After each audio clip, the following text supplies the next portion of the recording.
Hola, muy buenas tardes. Muchas gracias por estar en el primer Festival Cultural del Instituto Politécnico Nacional, Juan García Esquivel. Ahora estamos en la plática con Gabriel Matei. El título de esta plática es El conocimiento en la postpandemia, fronteras difusas, puntos de encuentro.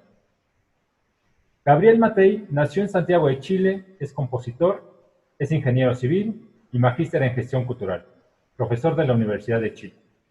Como compositor, ha creado música contemporánea abarcando desde instrumentos solistas hasta grupos de cámara y orquesta sinfónica completa. Como ingeniero, ejerció en el campo de la hidráulica, tanto en el ámbito público como privado y académico. Como gestor, fue presidente de la Asociación Nacional de Compositores Chile y del Consejo Chileno de la Música.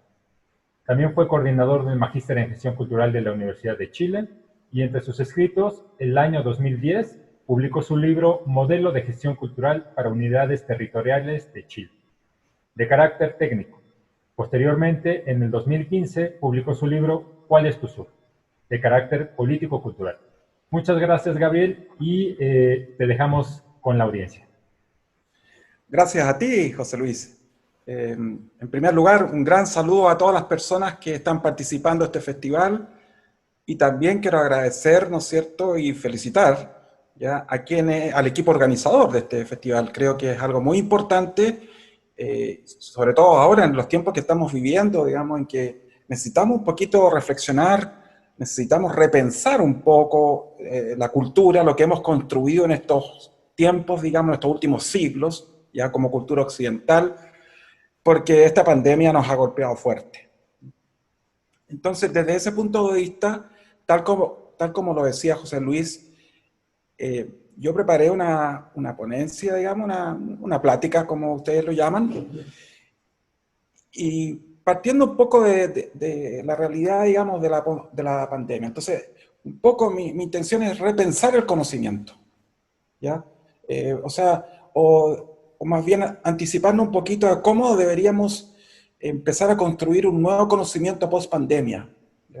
Y ahí inmediatamente veo que las fronteras se ponen un poco más difusas porque necesitamos puntos de encuentro.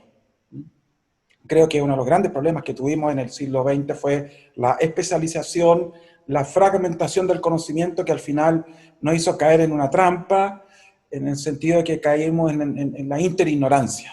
Por lo tanto, problemas más complejos no los pudimos solucionar y llegamos a lo que estamos hoy día en esta pandemia.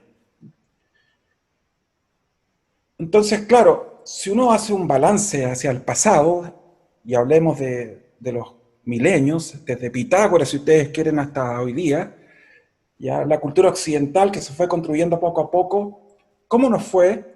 Claro, por un lado nos fue bastante bien, digamos, lo cual se agradece. Hay tanto conocimiento en las ciencias, en las artes, ¿ya?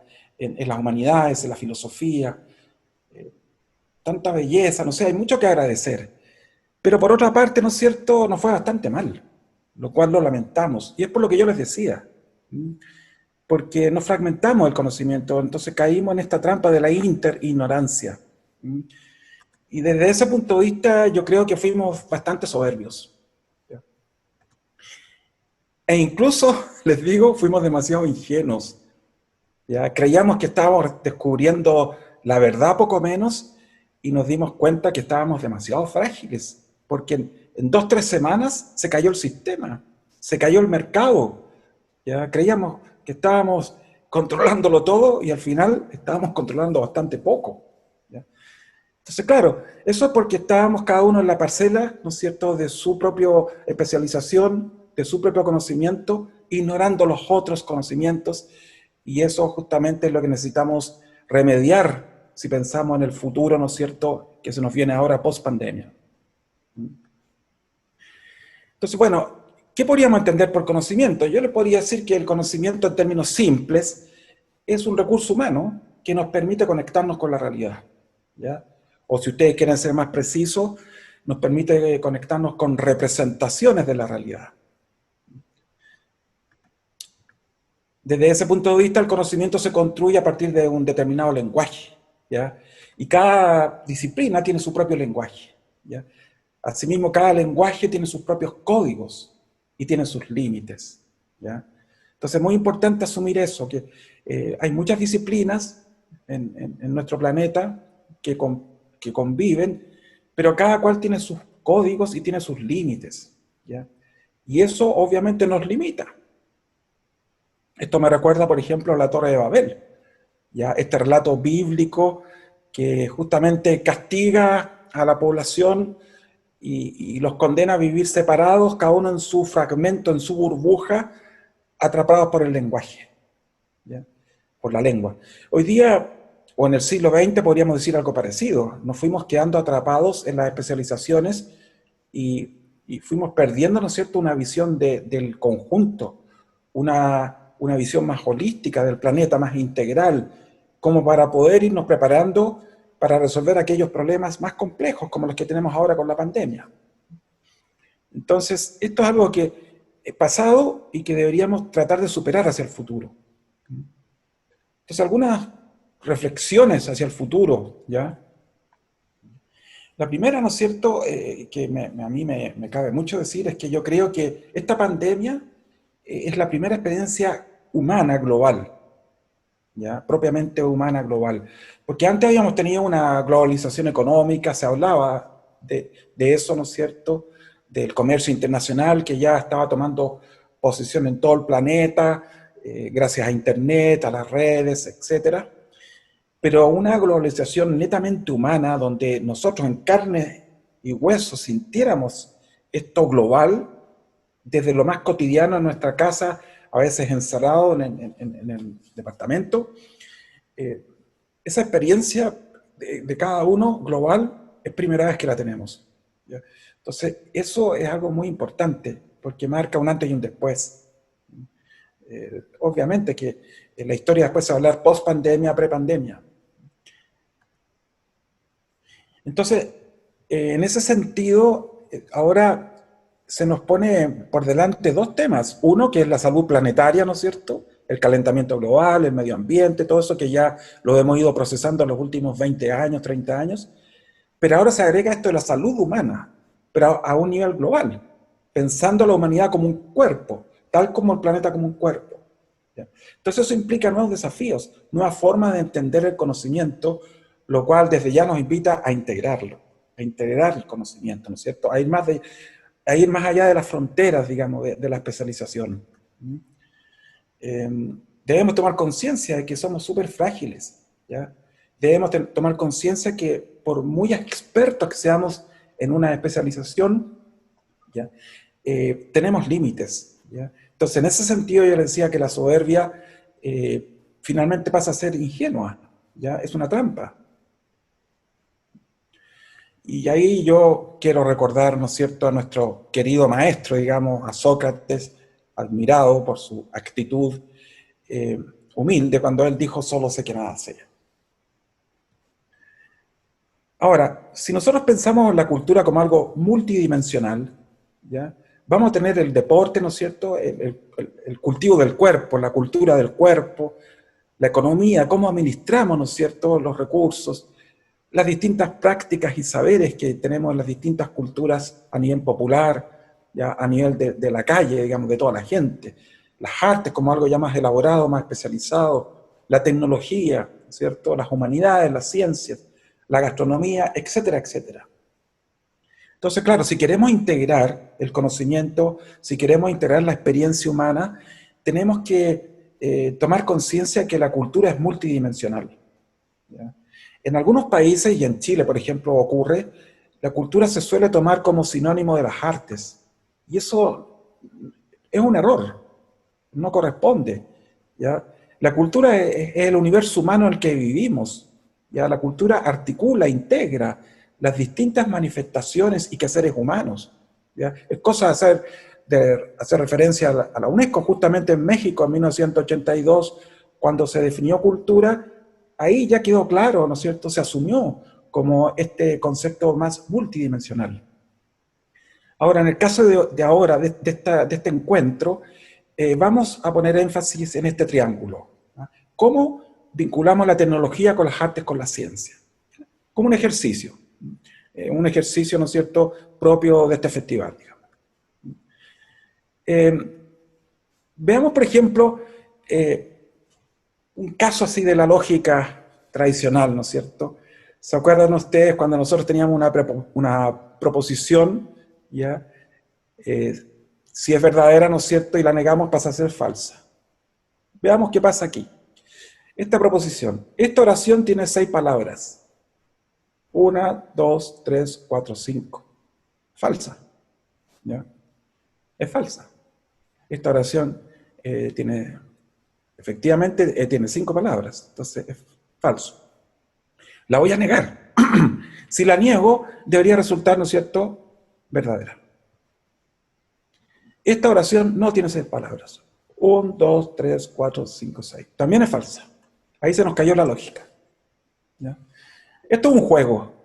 ¿Y qué pasa aquí? Es raro, porque si una propuesta, ¿no es cierto?, es falsa, la negación debería ser verdadera, en la lógica occidental, por lo menos.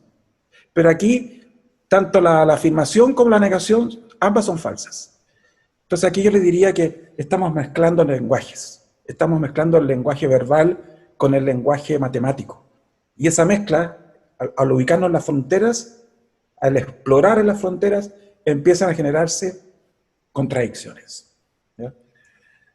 Por ejemplo, esta paradoja matemática que a mí lo encuentro una maravilla y que muchos de ustedes a lo mejor la conocen, ¿ya? Si parto yo de esta afirmación que x igual a y, ¿ah? Un supuesto, digo x es lo mismo que y yo amplifico por x, en ambos lados, ¿no es cierto?, me queda x cuadrado igual x por y, que sigue siendo igual, ¿no es cierto? ¿Ah? Al aplicar x aquí y acá me queda x cuadrado x por y. Yo después puedo seguir, ¿no es cierto?, y puedo restar en ambos lados menos y cuadrado, ¿ya? Entonces, esta igualdad la afecto en ambos lados por y cuadrado, me queda esta diferencia, sigue siendo igual, yo la puedo factorizar, ¿no es cierto? ¿Se acordarán ustedes del álgebra, ¿no es cierto?, del colegio, del liceo? Me queda esta suma por diferencia, por esto. Después yo puedo dividir por x por y, porque hay un factor común acá, ¿no es cierto? Lo divido, y me queda x más y igual y. Y como x igual y, ¿no es cierto?, yo puedo reemplazar la x por la y, me queda y más y igual y por lo tanto, y más y es 2y igual a y, ¿no es cierto? Y dividido por y llego a 2 igual a 1. Miren qué contradicción. Bueno, muchos de ustedes ya lo saben. No lo voy a dejar pendiente, lo voy a resolver ahora mismo. Lo que pasa es que al dividir aquí por x por y, ¿no es cierto?, como x es igual a y, en el fondo estoy dividiendo por 0. Y eso no existe en las matemáticas. La división por 0 es indefinida, indeterminada, ¿ya? Por lo tanto, ahí vemos que las matemáticas también tienen sus límites. Dividir por 0 es uno de los límites de la matemática, ¿ya? Entonces, se generan contradicciones. Tal como en el caso anterior, cuando nos metimos en la lógica, ¿no es cierto?, también generamos contradicciones. Entonces, claro, lo que les quiero transmitir es que cuando uno se va a las fronteras de un determinado conocimiento, de una determinada disciplina, se empiezan a generar contradicciones, ¿ya? Ahora, si nos vamos a la física, por ejemplo, no sé si ustedes conocen o estudiaron las transformaciones de Lorentz que tienen que ver, ¿no es cierto?, con las teorías de Einstein de la relatividad, ¿ya? Y este es un factor clave en las transformaciones, ¿no es cierto?, según el sistema de referencia que tenemos acá. Y aquí, en este factor, si ustedes ven, cuando v corta la velocidad es igual a la velocidad de la luz, esto se hace 1. Y 1 menos 1 es 0. Y nuevamente que caemos en la indeterminación, ¿ya? O lo infinito, esto no está definido, ¿ya? Y con mayor razón, si v es mayor que c, o sea, si la velocidad es mayor que la de la luz, esto se hace negativo. Y esto pasa a ser imaginario. Por lo tanto, se nos escapa, ¿ya? Es decir, ¿qué ocurre si v es mayor que c? Eso, por ahora por lo menos, es imposible. No sabemos, ¿ya? Es indeterminado, matemáticamente y físicamente también, entramos los números complejos, etc. Ahora, esto es muy sorprendente porque el mismo Einstein decía que la luz es la sombra de Dios. O sea, como que la luz de alguna manera se burla de nosotros, se burla de nuestro conocimiento, no sé, o la luz nos marca las fronteras, ¿ya? Entonces, si uno puede seguir, ¿no es cierto?, haciéndose preguntas, y tal como les decía, los límites del conocimiento están finalmente en los límites del lenguaje, ¿ya? Entonces, para poder reencontrarnos, tenemos que salirnos de la burbuja, salirnos de esta cajita de la especialidad, este cajón, ¿ya? En el que estamos un poquito encerrados, ¿ya? Yo acá en Chile hablo romper las cuadraturas, ¿ya? Romper ese cuadrado en el que estamos encerrados. Ir más allá de las fronteras de la especialización, ¿ya? Y buscar puntos de encuentro, buscar códigos comunes, porque el conocimiento del futuro tenemos que construirlo colectivamente, ¿ya? Un ejercicio que yo hago siempre con los estudiantes es este, por ejemplo, para entrar un poquito en la cosa más de la belleza ahora, ¿ya? Esa curva y esa curva. Yo les pregunto a los estudiantes cuál prefieren, ¿ya? Y le puedo preguntar a todos ustedes, digamos, académicos, públicos, etc. Y si hacen la prueba con otras personas que no están ahora aquí y hacen la pregunta con respuesta rápida, prácticamente más del 70 o el 80% responden la primera. ¿Ya? Prefieren esta curva, la consideran más bella. Muy pocos responden esta. Y cuando uno se demora un poquito más de tiempo y deja que la gente piense, algunos empiezan a especular y dicen, mira, esta también podría ser interesante, pero si es una respuesta espontánea, más del 80-90% responde esto. Esta es la más bella. Vamos a volver sobre esto más adelante. Entrando un poco en el arte, ya en la belleza, es interesante irnos a miles de años atrás con las pinturas rupestres, ¿no es cierto?, de Altamira. Y aquí está la reproducción de un bisonte, ¿ya? Uno podría decir que esta es una reproducción, ¿ya? Uno podría decir incluso esto es una copia de la naturaleza, por lo tanto todavía no es arte, ¿ya? Aunque hay arte porque igual está estilizado, ¿ya? No es una fiel copia, no es una foto tal cual el bisonte. Entonces ya hay aquí un cierto grado de arte. Pero en rigor uno diría, no hay tanta creatividad aquí, si uno quisiera ser muy exigente. Pero acá, si nos vamos a un dibujo acá en Chile, digamos, en el norte de Chile, en Antofagasta, ustedes ven que ya hay una superposición de figuras. Aquí ya hay un intento por hacer más arte, incluso hay un intento por la perspectiva, se fijan por la profundidad. Entonces, ya nos estamos escapando un poco de la naturaleza, ¿ya? Y ahora si volvemos a Altamira, en otro dibujo que tienen allá, aquí sí que hay arte. ¿Y por qué? Porque esto ya casi no, ya se pierde la figura del bisonte. Sabemos que es un bisonte porque lo vimos antes, pero si ustedes esto se lo muestran a alguien que no ha visto ninguna referencia, no sabría exactamente qué es un bisonte. Podría ser una ameba, podría ser cualquier otra figura. O sea, aquí ya el bisonte se usa como pretexto para expresar otra forma, otra idea. Incluso si lo pensamos desde el punto de vista del bisonte, resulta que está suspendido en el aire. Está con las 4 patas arriba, es decir, se está burlando de la fuerza de gravedad, se está burlando de la naturaleza, está yendo más allá de la naturaleza. Y el arte es eso, ¿ya? Es un sistema, ¿no es cierto?, de comunicación, de búsqueda, de exploración, que va más allá de la naturaleza, que la provoca, ¿ya? Ahora, si nos vamos al mismo México, las pirámides como esta, tremenda maravilla, tremenda arquitectura, ¿ya? Que de alguna manera une la tierra con el cielo. Si ustedes proyectan las líneas acá, se proyectan hacia el cielo. Entonces, las pirámides tenían como uno de sus objetivos, una de sus funciones eran justamente unir las fuerzas del cielo con las fuerzas de la tierra, digamos. En este triángulo, que incluso si ustedes lo proyectan hacia arriba, se genera otra pirámide, ¿no es cierto?, que tiene base en el cielo, ¿ya? Entonces se une la base de la tierra con la base del cielo, la pirámide que está invertida allá arriba, como proyección. Entonces, bueno, aquí hay arquitectura, aquí hay tecnología, por supuesto, cómo se construyó esto, etcétera. Y son tanto tiempo atrás. Entonces, claro, uno se tendría que preguntar, ¿existe un triángulo virtuoso entre la tecnología, la ciencia, las artes? ¿Dónde está ese triángulo? ¿Qué problemas tenemos? Y ya lo dijimos, el lenguaje nos está complicando porque cada cual tiene sus códigos y eso nos produce divisiones, muros del conocimiento, que nos impiden tener una visión más global, más integral. Pero si empezamos a avanzar un poquitito, tomemos por ejemplo el número 4, ya que es muy presente en la cultura mapuche como símbolo, Ahí tienen ustedes el cultrún, que es un tambor que representa la Tierra, que representa el cosmos, y aquí está el número 4, están las fuerzas, ¿no es cierto?, representativas de la naturaleza, de la vida. Por ejemplo, los 4 puntos cardinales, el norte, el sur, el este y el oeste, como fuerzas naturales, las 4 estaciones, el invierno, la primavera, el verano, el otoño, las energías humanas, el hombre, la mujer, el anciano, la experiencia, y el niño, la niña, la novedad, ¿no es cierto?, la renovación.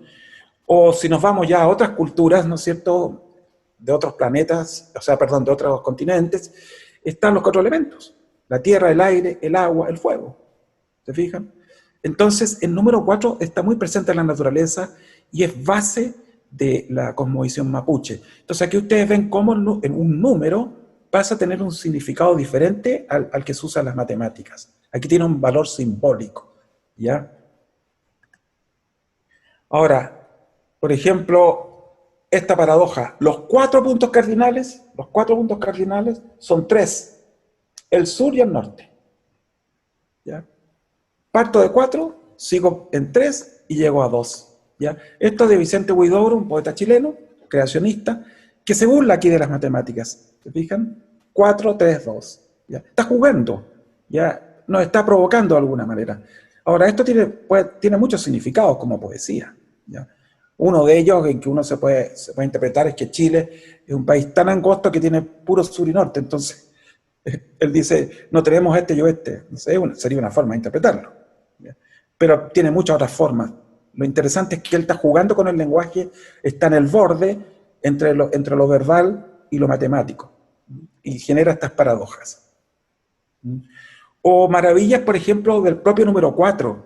Miren ustedes, con 4 4 se pueden formar todos los números del 0 hasta el 10. ¿Ya?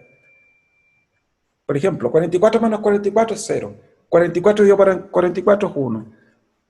4 más 4 menos 4 partido por 4, ¿no es cierto? Esto de aquí es 0, por lo tanto queda 4. O acá, 4 por 4 es 16, más 4 son 20, dividido por 4 da 5. Y así, si ustedes siguen, 44 menos 4 partido por 4 igual 10. ¿Ya? Ustedes pueden hacer los otros, se los dejo de tarea, como juego. Lo increíble es que con 4 4 se forman todos los números. No se puede hacer con 3 3, ni con 5 5, ni con 6 6. Menos con 2 2, no. Solamente con 4 4.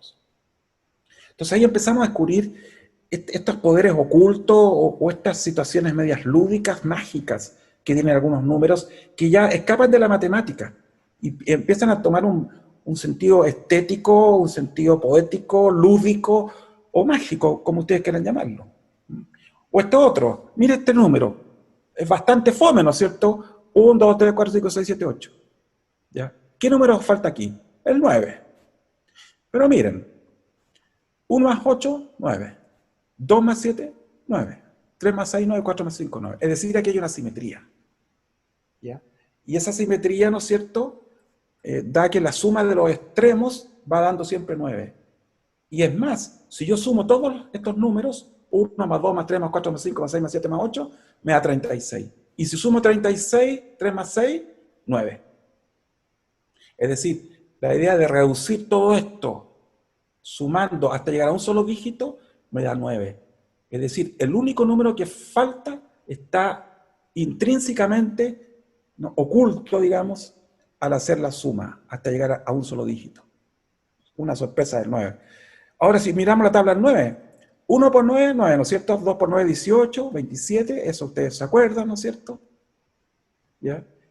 Y interesante porque, ¿cuánto es 0 más 9? 9. 1 más 8, 9. 2 más 7, 9. 3 más 6, 9.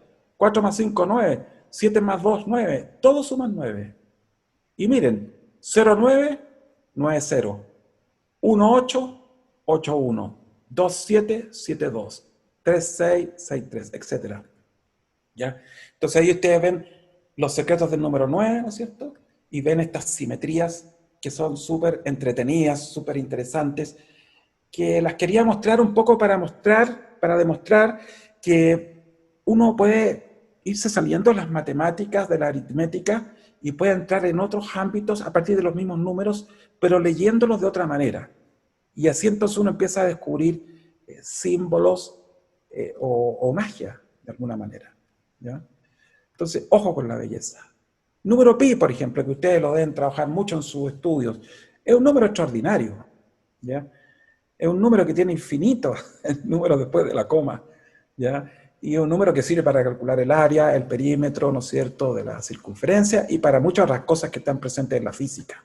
Igual el número e, ¿ya? Son dos números trascendentes, dos números maravillosos, ¿ya? Y miren esta ecuación, no sé si la conocían. Esta es la ecuación de Euler, ¿ya? Que tiene la gran maravilla que en una sola ecuación, en una igualdad, están los 5 números más importantes de las matemáticas. Está E, pi, i, 1 y 0. Para mí esta es una ecuación extraordinaria, emocionante, si me permiten decirlo, de mucha belleza y también de mucha simplicidad. Bueno, si seguimos adelante con los números, está el número de oro, ¿ya? Que a lo mejor ustedes ya lo conocen. Este es un número, ¿no es cierto?, que obviamente los arquitectos lo estudian, lo analizan. También se llama la sección áurea, ¿ya? 1,6180339 y también es infinito. Es un número irracional, ¿ya? Y tiene que ver con la serie de Fibonacci, ¿ya? Y ahí ustedes ven, ¿no es cierto?, las proporciones. Si ustedes establecen esta proporción A más B es a A, o sea, este trazo de acá, este de acá, como este es a este. ¿Se fijan? A más B es a A, como A es a B. Si ustedes hacen esto igual a phi, van a llegar a una ecuación de segundo grado, y esa ecuación de segundo grado les va a dar este resultado, que es phi, ¿ya? El número de oro. Y lo que pasa es que el número de oro está presente en la naturaleza, es parte de la belleza. Está presente, por ejemplo, en un caracol o en un cuerno de un cabro, de un cabrito, ¿ya? O de algún tipo de venado, ¿ya? Sigue esta misma regla, ¿ya? O en el cuerpo humano, ¿ya? En la oreja, ¿ya? O en la arquitectura, en el Partenón, por ejemplo, también está el número de oro presente, ¿ya?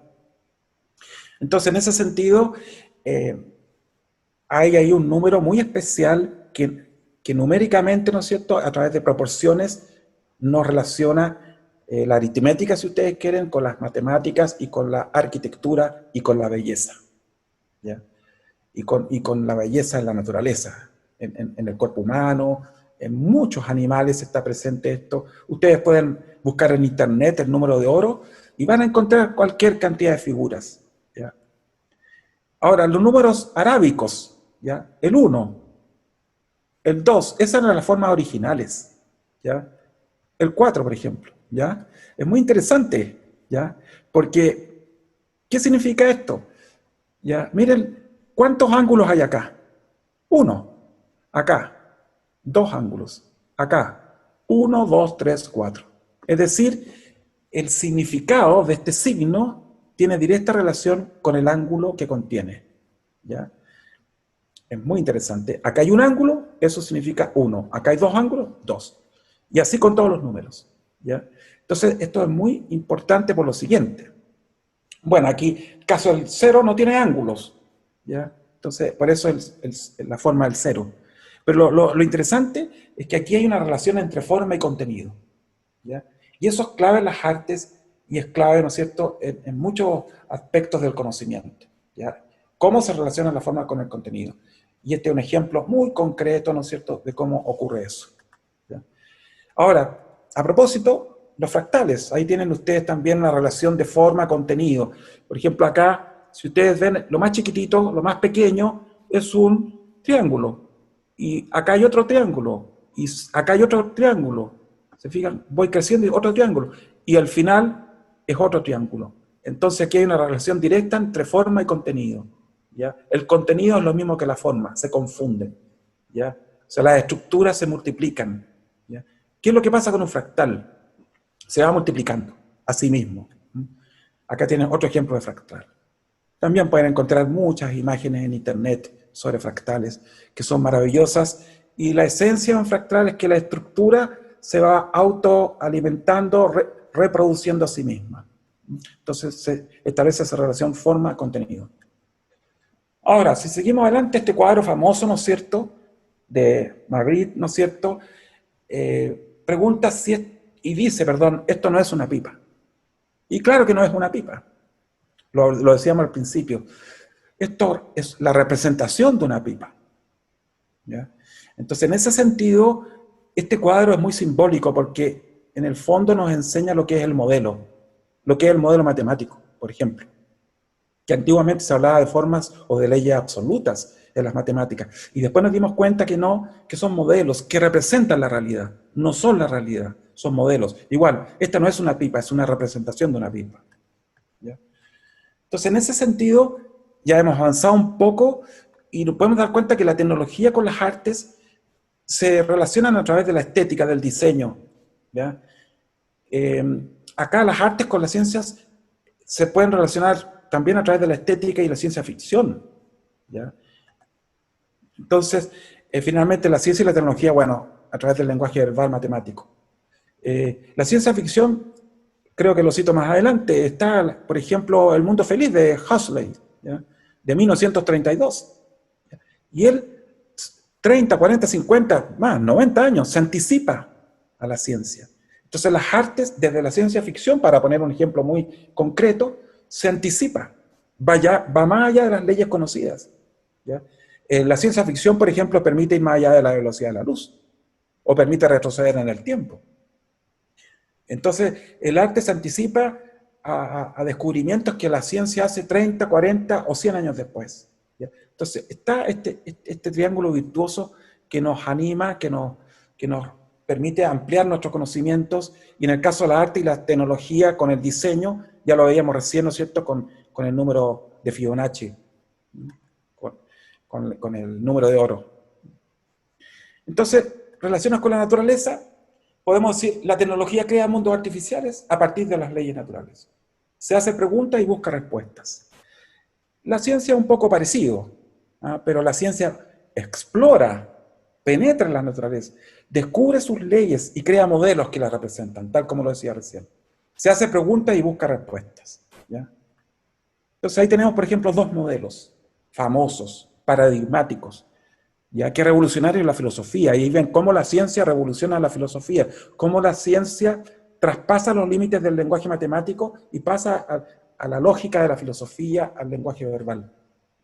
¿Ya? Entonces la ley de Newton, la ley, ¿no es cierto?, de Einstein, la energía igual a la masa por la velocidad al cuadrado. ¿Ya?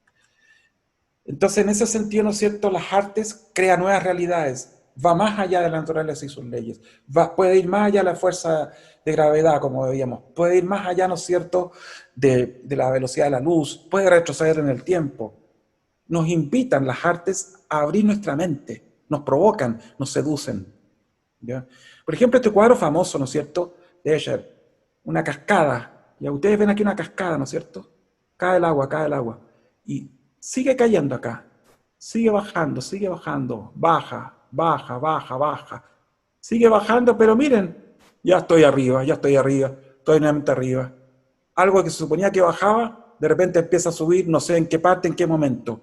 Aquí el pintor se burla, ¿no es cierto?, de las leyes del arte, de las leyes de la ciencia, juega con nosotros, juega con nuestros ojos, con nuestra mente, ¿ya? Nos provoca, nos dice, rompamos la cuadratura, rompamos la burbuja, busquemos más allá. ¿Ya? Ahí está la visión de más de cerca, es lo mismo, ¿no es cierto?, que va bajando, vean ustedes, baja, pero en realidad está subiendo y ya está subiendo. Hay una contradicción, hay una gran paradoja visual.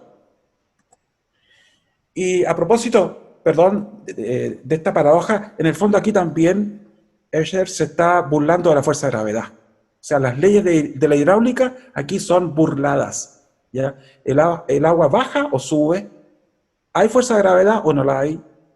Y volvemos entonces a Altamira, ¿no es cierto?, que aquí también este dibujo tan antiguo, esta pintura tan antigua, se está burlando de la fuerza de gravedad, se está burlando de la naturaleza. El arte nos ayuda o nos invita a liberarnos de las leyes naturales, ir más allá, trascender a la naturaleza. En ese sentido, entonces, volviendo a esta figura, diríamos que, por ejemplo, si este es el trazado de un camino, evidentemente que un automóvil aquí puede hacer su curva sin ningún problema a altas velocidades incluso. Acá, inmediatamente se va a generar un gran accidente o el auto va a tener que frenar. Ya va a tener que frenar acá, puede acelerar acá nuevamente tiene que frenar, etc.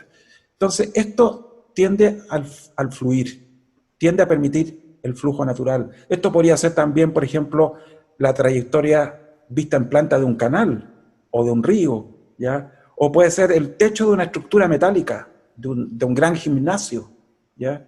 Que acá estructuralmente, ¿no es cierto?, va a haber concentración de tensiones. Estructuralmente aquí van a haber problemas.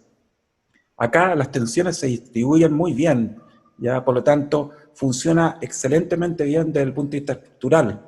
Acá hay que tomar precauciones estructurales, ¿ya? Y así uno podría empezar a buscar muchas explicaciones donde la física, ¿ya?, y el comportamiento estructural de esta figura es mucho mejor que esta de acá. Y también es mucho más bella. Entonces ahí ustedes ven cómo una relación de lo bello opera, ¿no es cierto?, también con lo físico, estructural, matemático.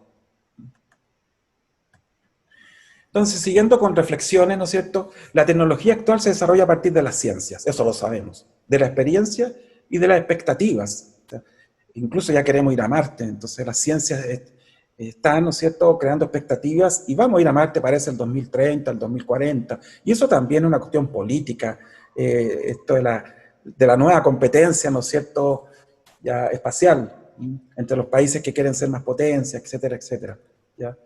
La ciencia se desarrolla, ¿no es cierto?, y desarrolla un conocimiento a partir de la naturaleza, ¿ya? Las artes trascienden, transgreden a la naturaleza, como les decía recién, crean nuevos mundos, ¿ya? Y en ese sentido las artes son una excelente escuela para la creatividad. Sirve para todos los oficios. Ojalá que en todas las ingenierías, en todas las tecnologías, tengamos experiencias con las artes, porque eso nos va a despertar nuestra imaginación, nuestra creatividad para hacer mejor ingeniería, para hacer mejor ciencia, ¿ya? Entonces, en vez de ser simples reproductores, ¿ya?, o receptores culturales pasivos, la idea es pasar a ser proactivos, ¿ya?, constructores culturales, ¿ya?, constructores de conocimiento. La estética a través del diseño, ya lo dijimos, aporta directamente a la tecnología para definir su forma, su estética, y muchas veces se usa la proporción de oro, el número de oro. La estética también está presente en los medios de comunicación. Por ejemplo, la publicidad usa muchos códigos estéticos para transmitir mensajes subliminales. Pura estética. Y ya les decía, la ciencia ficción, ¿no es cierto?, va mucho más allá de la ciencia, digamos, ¿no? Es un puente entre las artes y las ciencias. Y ahí está el mundo feliz de Huxley. Bueno, algunas reflexiones finales ya. La humanidad necesita cambiar de actitud frente a esta experiencia que hemos tenido la post-pandemia, ¿no? O sea, ¿qué quiero decir con esto? Que el conocimiento solo no es suficiente. Necesitamos de creatividad. Necesitamos de interactuar con los otros saberes, integrar conocimiento, ir más allá de las fronteras propias. La soberbia creo que es la máxima expresión de la ignorancia. Necesitamos abrirnos a las dudas, al riesgo, a la aventura. Yo creo que eso siempre ha sido así, pero ahora más que nunca las preguntas valen más que las respuestas. Y eso es muy artístico, ¿ya? Debemos superar el miedo, ¿ya? No tenerle miedo al ensayo y al error, ¿ya? Siempre en la búsqueda y la construcción de conocimiento tenemos que ser perseverantes, resilientes, volver a levantando cuando nos caigamos, ¿ya? El conocimiento, ya les decía, sin creatividad es estático, es estéril. Por eso es tan importante que ojalá desde niñas, niños, tengamos experiencia con las artes para desarrollar nuestra creatividad y aplicarla a todas las disciplinas, sin excepción. Yo siempre lo he dicho, la creatividad no es monopolio de los artistas. La creatividad es parte de todo ser humano. Y en la medida que seamos creativos vamos a ser más felices. Bueno, asumiendo que estamos en la era digital, miren qué interesante.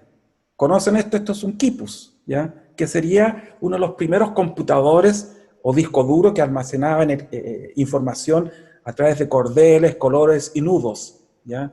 Este tiene más de 2000 años, ¿ah?, antes de Cristo. Es antiquísimo, de las culturas andinas en Perú al norte.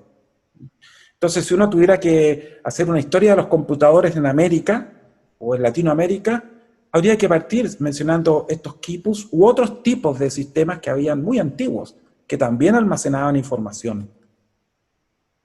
Bueno, un cuadro de Mata, pintor chileno, ¿no es cierto?, que aquí hace referencia al nacimiento de América, ¿ya? Y él, claro, aquí esto parece algo del futuro, ¿ya? Pero él está hablando del nacimiento, o sea, del pasado. Entonces él juega también con el tiempo, juega con las imágenes. Esto podría ser microscópico o macroscópico, ¿fijan? Bueno, recordemos, los computadores de hace décadas atrás eran así, enormes, ¿ya? Mata nuevamente, nos muestra máquinas en sus pinturas, nos muestra el futuro, ¿ah? Mucho antes, se anticipa. Entonces el arte se anticipa a la tecnología, el arte se anticipa a la ciencia, se anticipa al futuro. Aquí tenemos un tablet, ¿no es cierto?, hoy día, que da un poco de risa. Es increíble cómo este tablet reemplaza a ese computador que vimos recién, que era un enorme ropero, un enorme mueble, ¿ya? Ahora algo tan pequeño tiene toda la información y es tan fácil de usar, ¿ya? Y los robots, que ya estamos en esa era digital, ¿no es cierto? Y aquí la verdad es que no sabemos quién está enseñando a quién. Si el robot le está enseñando al amigo ahí, al científico, o viceversa, ¿ya? Muy interesante esto. Y esto ya cada día va a ser más normal en nuestra vida cotidiana. En la pospandemia necesitamos trascender a la especialidad y trabajar en equipos, en forma interdisciplinaria. El nuevo conocimiento solo podrá surgir a partir de una construcción colectiva, ¿ya? En la pospandemia las guerras tradicionales, ojo con esto, ya no van a ser efectivas, ¿ya? Salvo quienes sigan guiándose por la lógica de la Guerra Fría. Las guerras antiguas ya no tienen efecto hoy día, salvo los que se quedan pegados en el pasado, ¿ya? El verdadero poder está en el conocimiento, en la creatividad y en el lenguaje simbólico, ¿ya? El lenguaje simbólico, ya lo vimos, en los números existe, en las artes y en muchas disciplinas, en la poesía. Y ojo, el conocimiento es provisorio. Y con eso termino. Ya yo les agradezco mucho a esta audiencia. Creo que hay mucho que reflexionar acá. Ojalá que la puedan revisar después, cada uno en su casa, tranquilamente, porque pueden sacar muchas conclusiones, ¿ya? Pueden abrirse sus propios mundos, ¿ya? Y se van a entretener mucho más con la vida, ¿ya? No encerrados en su burbuja de la especialidad, sino que abiertos creativamente. Van a poder hacer mucho mejor profesión en la que ejerzan cualquiera, ¿ya? Así que los invito a abrirse, a repensar lo que hemos estado conversando y a ver si más adelante nos podemos ver en forma presencial. Muchas gracias. Muchas gracias, Gabriel. Muchas gracias a todos los que están viendo esta entrevista. Gabriel, gracias por tu conocimiento, por tu Muchas gracias experiencia. a ustedes por la invitación. No, pues es un gusto tenerte con nosotros. Y sí, viene un proceso interesante en esta pospandemia de repensarnos, de repensar todo lo que está sucediendo, de cómo queremos vernos ya en unos cuantos años. Y ojalá que lleguemos a un buen puerto con todas estas experiencias. De nuevo, Gabriel, muchísimas gracias y estén atentos para todas las demás actividades. Hasta luego. Muchas gracias, que vaya todo muy bien y nos vemos en otra ocasión.